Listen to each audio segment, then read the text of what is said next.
আসসালামু আলাইকুম ওরহমতুল্লাহ। সম্মানিত দর্শক ও শ্রোতা, কুরআন মাজিদ রিডিং শিখা পর্বে সকলকে আন্তরিক মোবারকবাদ। গত পর্বে সূরা আন আমের ১১২ নম্বর আয়াত পর্যন্ত আপনাদেরকে শিখিয়েছিলাম। আজকের পর্বটি শুরু করব সূরা আন আমের ১১৩ নম্বর আয়াত থেকে। ভিডিওটি শুরু করার পূর্বে দর্শক আপনাদের সাথে একটু কথা। আপনারা জানেন আমি দীর্ঘদিন যাবৎ আপনাদেরকে কুরআন শিখাচ্ছি, কিন্তু ইহার বিনিময় কখনো আপনাদের কাছে আমি চাইনি। মৃত্যুর আগ পর্যন্ত আপনাদেরকে এভাবেই কুরআন শেখাবো, কোনোদিন চাইবও না ইনশাআল্লাহ। তবে দর্শক, আজকে আমি অনেক বড় একটি অসুস্থতায় পড়ে আছি। সেটি হচ্ছে, আজ থেকে আরো ৭-৮ বছর আগে পড়ে গিয়ে আমার হাঁটুর লিগামেন্টটা ছিঁড়ে গেছিল। তারপরে তারা এই এমআরআই রিপোর্টটা করার পরে তারা এটা দেখে বলছে যে এই লিগামেন্টের অপারেশন করতে হবে। অপারেশন না করলে ভালো হবে না। তো সেই অপারেশন করতে ২ থেকে ৩ লক্ষ টাকার প্রয়োজন। আজ আমার ৭-৮ বছর হয়ে গেল, এখনো আমি অপারেশনটা করতে পারিনি, শুধু টাকার জন্য। এই ২-৩ লক্ষ টাকা ম্যানেজ করা আমার জন্য অসম্ভব। তাই আমার অপারেশনটাও হয়নি। তো এখন দিন যত যাচ্ছে আমার কষ্ট তত বাড়ছে। আমি ঠিকমতো নামাজ পড়তে পারি না, রুকু সেজদা করে এবং উঠা বসা। দিন যত যাচ্ছে আমার ব্যথা আরো বেশি বাড়তেছে। তো আমার এখন অনেক কষ্ট হয়। তো এখন আমি চাচ্ছি আপনারা যদি আমাকে সহযোগিতা করেন, আমার পাশে থাকেন, তাহলে আমার অপারেশনটা সম্ভবত হবে। আমার এভাবে চলাচল করা, নামাজ পড়া অনেক কষ্ট হয়। আপনাদের কাছে আমি হাত জোড় করছি, আপনারা আমার পাশে থাকবেন। আমার পাশে থেকে আমার এই অপারেশনটা করার ব্যবস্থা করে দিবেন। যারা অনুদান পাঠাবেন, এটা হচ্ছে আমার ব্যাংক অ্যাকাউন্ট নাম্বার, আর এটা হচ্ছে বিকাশ পার্সোনাল। প্রবাসী ভাইরা আপনারা এই ব্যাংক অ্যাকাউন্ট নাম্বারে পাঠাতে পারেন। আর দেশে যারা আছেন তারা এই বিকাশ পার্সোনালে পাঠাতে পারেন। আমি আবারও আপনাদের কাছে হাত জোড় করছি। আমার অপারেশনের ব্যবস্থাটা আপনাদের মাধ্যমে হবে, আমি আশাবাদী। আপনারা যে যা পারেন সহযোগিতা করবেন, আমার পাশে থাকবেন। আমি ওস্তাদ হিসাবে আপনাদের কাছে আমি হাত জোড় করছি। এতটুকু সহযোগিতা আমাকে করবেন। এখন আমার অনেক কষ্ট হচ্ছে চলাচল করতে। যে যা পারেন দিয়ে সহযোগিতা করবেন। আর অন্য দেশের ভাইরা যারা আছেন তাদের যদি পাঠাতে অসুবিধা হয়, আপনারা আমার এই যে নাম্বারে হোয়াটসঅ্যাপ আছে, এই নাম্বারে হোয়াটসঅ্যাপে যোগাযোগ করবেন। আমি বলে দিব কিভাবে পাঠাবেন। তো দর্শক, আবারও বলছি, উস্তাদ হিসাবে সকলে আমার পাশে থাকবেন। চলুন দর্শক, শুরু করছি আজকের পর্ব।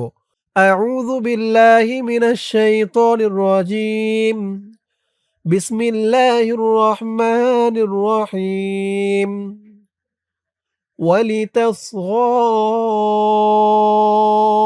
إليه أفئدة الذين لا يؤمنون ولتصغى ولتص তাস তাস এমন বলা যাবে না। তাস বললে এই সদের জায়গায় সিনের উচ্চারণ হয়ে যাবে। বলতে হবে তাস ওয়ালি তাস গ গ এখানে ৩ আলিফ টান, মধ্যে মুনফাসিল। ওয়ালি তাস ইলাইহি ইলাইহি ইলাইহি আফইদা আফইদা তুল্লাযীনা তুল্লা তা দিয়ে লাম ধরবে। তা লাম পেশ তুল লাম জবল্লা তুল্লা আফইদাতুল্লা যিনা জি একা লিফটান, জিরের পরে ইয়া সাকিন জি, আর জালের উচ্চারণটা নরম হবে। যিনা আফইদাতুল্লাযীনা লা ইউমিনুনা, লা একা লিফটান, জবরের পরে খালি আলিফ। ইউ ইয়া দিয়ে এই ওয়াওকে না ধরে ওয়াওয়ের উপরে এই ছোট্ট হামজাকে ধরবে। ইয়া হামজা পেশ ইউ, লা ইউমিনু, নু একা লিফটান, পেশের পরে ওয়াও সাকিন। লা ইউমিনুনা ওয়ালিতাসগা ইলাইহি আফইদাতুল্লাযীনা লা ইউমিনুনা বিল আখিরাতি, বিল বা দিয়ে এলামকে ধরবে। বিল আ একা লিফটান, খারা জবর। বিল আখি র তি, বিল আখিরাতি বিল আখিরাতি ولتصغى إليه أفئدة الذين لا يؤمنون بالآخرة وليرضوه ولير ইয়া দিয়ে র ধরবে ইয়ার ওয়ালিয়ার ওয়াউহু ওয়াউ বত ওয়াও জবর ওয়াউ ওয়ালিয়ার ওয়াউহু ওয়ালিয়াকতারিফু ওয়ালিয়াক ইয়া দিয়ে কফ ধরবে এই কফটা কলকলার হরফ ধাক্কা দিয়ে পড়তে হবে ইয়াক তা রি ফু ফু একালিফ টান পেশের পরে ওয়াও সাকিন ওয়ালিয়াকতারিফু وليرضوه وليقترفوا ما هم মা এক আলিফ টান জবরের পরে খালি আলিফ হুম হুম এই হা দিয়ে এই মিমকে না ধরে এই তাসদিদ ওলা মিমকে ধরবে ঈদগামের সাফাই গুন্না হবে হা মিম পেশ হুম মা হুম এই মিম দিয়ে আবার এই কফকে ধরবে কফ কলকলার হরফ ধাক্কা দিতে হবে মিম কফ পেশ মুক মুক মা হুম মুক তারিফুন তারিফুন এখানে অক্ফ করার কারণে মধ্যে আরজি ৩ আলিফ টান ফু ফু বলে ৩ আলিফ টান দিয়ে এই নুনকে ধরতে হবে নুনের উপরে জবরটা সাকিন হয়ে যাবে وليرضوه وليقترفوا ما هم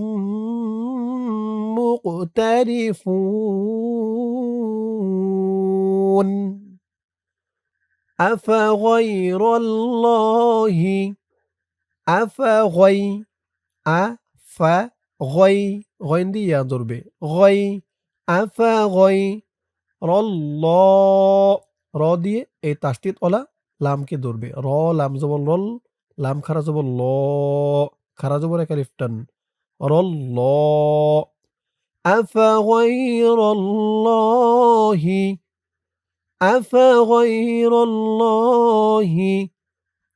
আবতাগি আবে হামজা দিয়ে বা ধরবে বাটা কলকলার হরফ ধাক্কা দিতে হবে আবে তা গি গি এক আলিফ টান জেরের পরে ইয়া সাকিন আবতাগি আফাগাইরাল্লাহি আবতাগি হাকামাও হাকামাও মাও মিম দিয়ে এই তাসদিদ ওলা ওয়াওকে ধরবে ঈদগামে বাগুন্না গুন্না হবে কারণ তানবিনের পরে ঈদগামে বাগুন্নার ৪ হরফের এক হরফ তাসদিদ ওলা ওয়াও আসছে মিম ওয়াও ২ জবর মাও ওয়াও জবর ওয়া হাকামাও ওয়া হু ওয়াল্লা এই ওয়াও দিয়ে আবার এই তাসদিদ ওলা লামকে ধরবে ওয়াও লাম জবর ওয়াল লাম জবর লা ওয়া হু ওয়াল্লা حكما وهو الذي ৩ আলিফ টান মধ্যে মুনফাসিল أفغير الله أبتغي حكما وهو الذي أنزل হামজা দিয়ে নুন ধরবে এখানে ইকফা গুন্নাহ কারণ নুন সাকিনের পরে ইকফার ১৫ হরফের এক হরফ যা আসছে আনজালা ইলাইকুমুল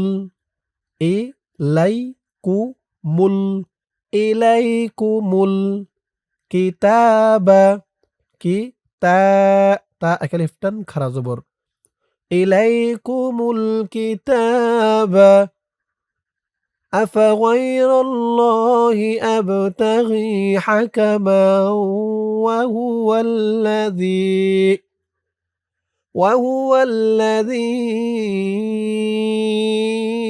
أنزل إليكم الكتاب ফা দিয়ে সদ ধরবে ফা সদ জবর ফা সদ জবর স মুফাসসালা এই তো চিহ্ন হতে অক্ফ করার কারণে লামের উপরে ২ জবর থেকে ১ জবর রিমুভ হয়ে যাবে ১ জবর দিয়ে এই যে পাশে খালি আলিফ ধরে এক আলিফ টান দিয়ে পড়া হবে, এটাকে বলে মধ্যে এওয়াজ। মুফাসসালাত ইলাইকুমুল কিতাবা মুফাসসালা। এখান থেকে আমার সাথে বলুন, আফাগাইরাল্লাহি আবতাগি হাকামান ওয়া হুয়াল্লাযী আনজালা ইলাইকুমুল কিতাবা মুফাসসালা ওয়াল্লাযীনা, ওয়াও দিয়ে লাম ধরবে, ওয়াও লাম জবর ওয়াল, লাম জবর লা, ওয়াল্লাযীনা, যী এক আলিফ টান, জেরের পরে ইয়া সাকিন, ওয়াল্লাযীনা আতাইনা, এক আলিফ টান খারা জবর, তাই না, নাও এক আলিফ টান, আতাইনা হুমুল কিতাবা, হু মুল, এই মিম দিয়ে এলামকে ধরবে, আতাইনাহুমুল কিতাবা, কি তা, তা এক আলিফ টান, কিতাবা ওয়াল্লাযীনা আতাইনাহুমুল কিতাবা ইয়ালামুনা, ইয়ালামুনা, মু এক আলিফ টান, পেশের পরে ওয়াও সাকিন, ইয়ালামুনা আন্নাহু, আন ওয়াজিব গুন্নাহ, হরকতের পরে নুনের উপর তাসদীদ, হামজা নুন জবর আন, নুন জবর না, আন্না, হু, হু এক আলিফ টান উল্টা পেশ, আন্নাহু মুনাজ্জা, মু নাজ, নুন দিয়ে যা ধরবে, নুন যা জবর নাজ, যা জবর যা, মুনাজ্জা লুম, লুম ঈদগামে বা গুন্নাহ হবে, কারণ তানবীরের পরে ঈদগামে বা গুন্নার 4 হরফের এক হরফ মিম আসছে, মুনাজ্জালুম,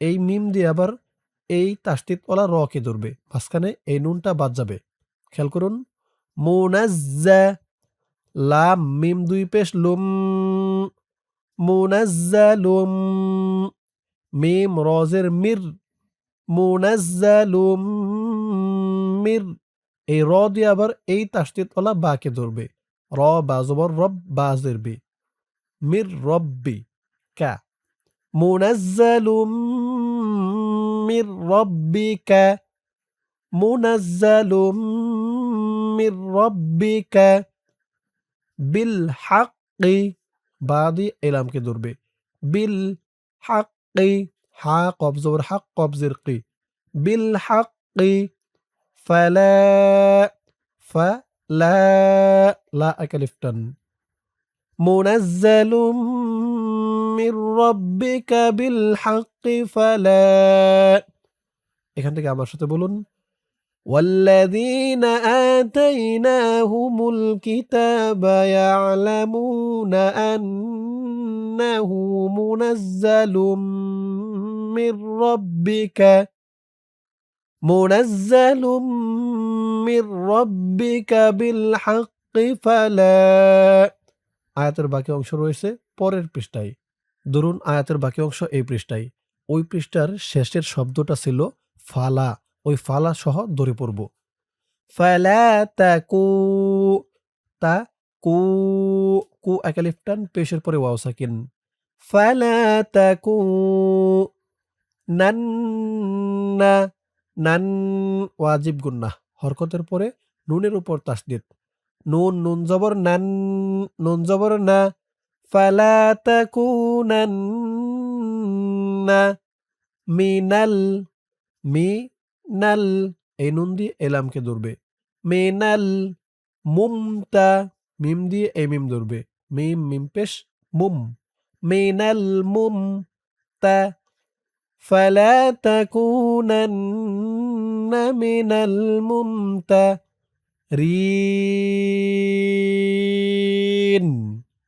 এখানে অক্ফ করার কারণে জেরের পরে ইয়া সাকিন এক আলিফ টান 3 আলিফ হয়ে গেছে মধ্যে আরজি। রি বলে ৩ আলিফ টান দিয়ে এই নুনকে ধরতে হবে। নুনের উপরে জবরটা সাকিন হয়ে যাবে। ফালা তাকুনান্না মিনাল মুমতারিন। ফালা তাকুনান্না মিনাল মুমতারিন।